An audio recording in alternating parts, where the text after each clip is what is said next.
జై హో పిఠాపురం పిఠాపురం. గౌరవనీయులు మన పార్టీ ప్రధాన కార్యదర్శి గారు నూతనంగా శాసన మండలి సభ్యునిగా ఏకగ్రీవంగా ఎన్నుకోబడినటువంటి శ్రీ కొణిదెల నాగబాబు గారికి హర్షాభిషేకాలు తెలియజేయాలని చెప్పి మిమ్మల్ని అందరినీ కోరుకుంటూ వారిని ప్రసంగించాల్సిందిగా ఆహ్వానిస్తున్నాం.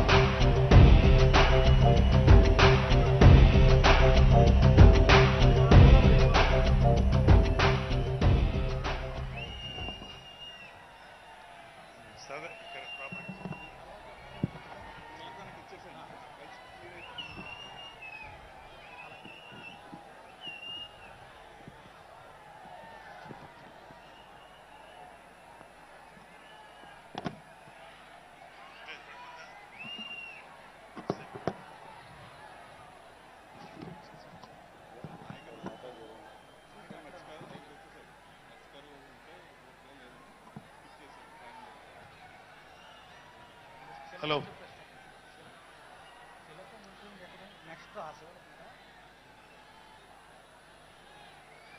12వ ఆవిర్భావ దినోత్సవం గ్రాండ్గా జరుగుతున్నటువంటి మన జనసేన పార్టీ ఈ సభకి విచ్చేసినటువంటి కార్యకర్తలకి, జన సైనికులకి, వీర మహిళలకి అందరికీ,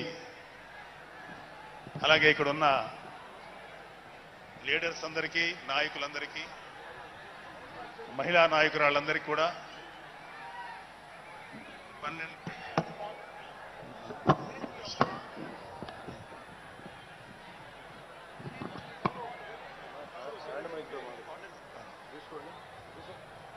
12వ జనసేన ఆవిర్భావ దినోత్సవ శుభాకాంక్షలు తెలియజేస్తున్నాను. అంటే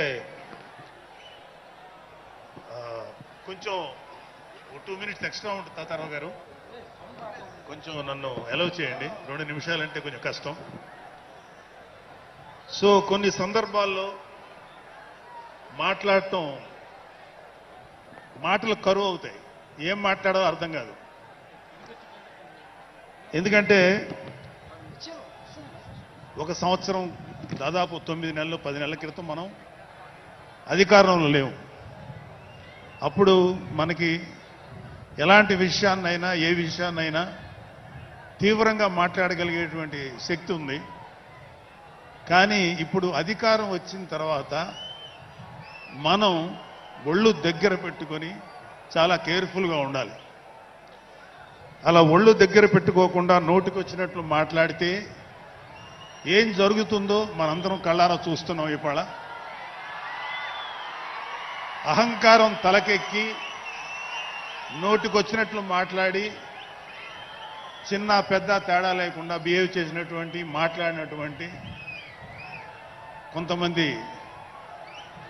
ప్రతిపక్ష అని చెప్పలేములేండి, ప్రతిపక్షం లేదు కదా, నాయకులకి ఏం జరిగిందో తెలుసుకున్నాం. కాబట్టి ప్రతి మాట ఆచితూచి మాట్లాడాలి.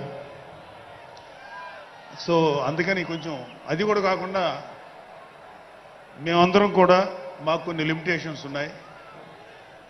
మన ప్రెసిడెంట్ గారు ఏమాత్రం ఒక మాట తేడాగా మాట్లాడినా ఒక ఏ విధంగానూ స్పేర్ చేయనటువంటి వ్యక్తి, ఒక డిసిప్లైన్డ్ లీడర్ ఆయన. సో ఆయన ఆధ్వర్యంలో చాలా జాగ్రత్తగా పనిచేస్తాం, జాగ్రత్తగా మాట్లాడతాం. Thank you very much. అసలు ఒక 12 సంవత్సరాల కాలం అంటే మన హిందూ సాంప్రదాయంలో 12 సంవత్సరాలకి ఒక ప్రత్యేకత ఉంది. మన కృష్ణా, గోదావరి లాంటి నదులకి పుష్కరాలు జరుగుతుంటాయి. చాలా పవిత్రమైన రోజులు అవి. అలాగా మిగతా అన్ని ఆవిర్భావ సభలు ఒక ఎత్తు అయితే ఈ 12వ ఆవిర్భావ సభ ఒక నదికి వచ్చిన పుష్కరాలు ఎంత పవిత్రమైనయో అంత గొప్ప రోజు ఈరోజు.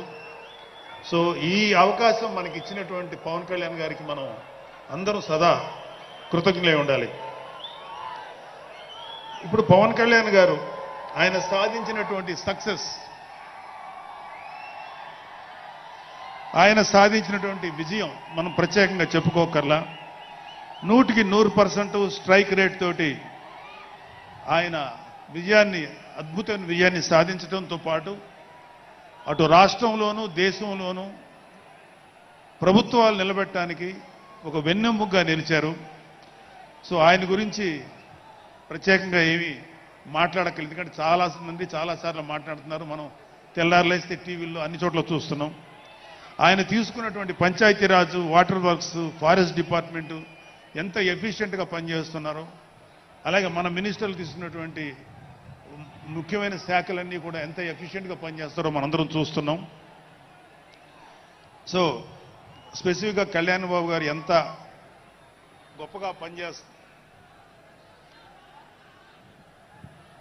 గొప్పగా పనిచేస్తారని మనమేమి ప్రత్యేకంగా మాట్లాడుకోకర్లేదు.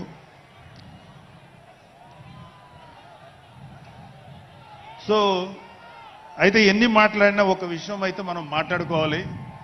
ఒక సినిమా స్క్రిప్ట్ కానీ ఒక ఉపన్యాసం కానీ దానికి కొన్ని లక్షణాలు ఉంటాయి.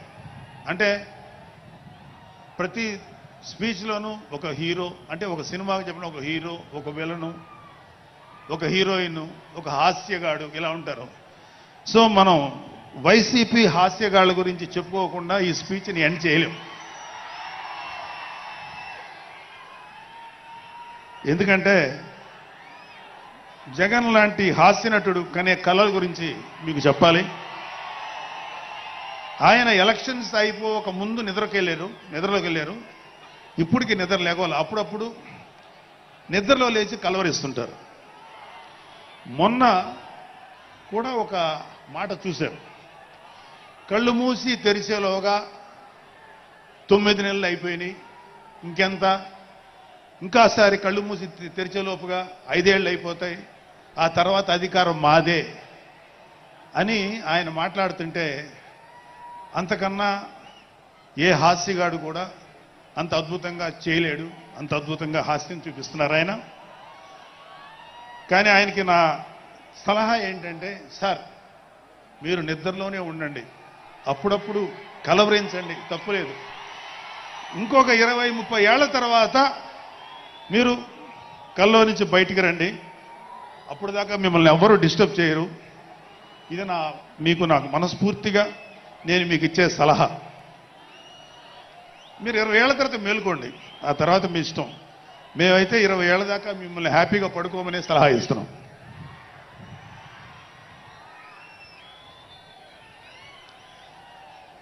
సో ఆంధ్రప్రదేశ్లో పవన్ కళ్యాణ్ గారి యొక్క చొరవతోటి ఏర్పాడైనటువంటి ఈ కూటమి ప్రభుత్వం ఎన్ని చోట్ల ఎంత పెద్ద సక్సెస్ అయిందో, ఎంత 164 సీట్లు సాధించే దిశగా ఆయన ఎంత కష్టపడ్డారో మనందరికీ తెలుసు. అయితే మా అదృష్టం ఏంటంటే ఇక్కడ పిఠాపురంలో జరుగుతుంది కాబట్టి పిఠాపురంలో ఎలక్షన్స్ ఎలా జరిగినాయో ఒక 2 మాటలు చెప్పకపోతే, నేను పిఠాపురంలో పనిచేసి పిఠాపురం అభిమానుల యొక్క అభిమానాన్ని చూరగొన్న పవన్ కళ్యాణ్ గారికి, అలాగే పిఠాపురం యొక్క జన సైనికులకి, పౌరులకి నేను కృతజ్ఞత చూపించినట్టు అవుతుంది. సో వాళ్ళ కోసం ఈ 2 మాటలు మాట్లాడుతున్నాం. సో పవన్ కళ్యాణ్ గారు పిఠాపురంలో మమ్మల్ని పనిచేయమన్నారు. అంటే నన్ను, మా ఫ్రెండ్ అజయ్ గారిని, అలాగే మర్రెడ్డి గారిని, రత్నం గారిని, శంకర్ గౌడు, మహేంద్ర, పంచకర్ల సందీప్, ఇలా మాకందరికీ పిఠాపురంలో పనిచేసే అవకాశం ఇచ్చారు.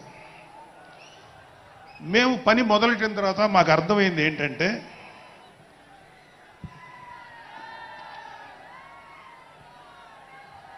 పవన్ కళ్యాణ్ గారికి ఆల్రెడీ ఇక్కడ విజయం ఖరారైంది.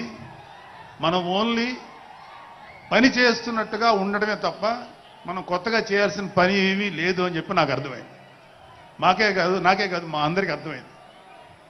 సో మేము దీన్ని ఎంత గొప్ప అదృష్టంగా తీసుకుంటున్నామంటే, పవన్ కళ్యాణ్ గారు మీరు పని చేసేటువంటి మేము ఇక్కడ ఏదో పని చేసాం అనే తృప్తి మాకు ఇవ్వటం కోసం ఆయన మమ్మల్ని అపాయింట్ చేశారు తప్ప ఆయన గెలుస్తారన్నది, ఆయన అఖండ విజయం సాధిస్తారని ఆయనకు ముందే తెలుసు. కానీ ఆ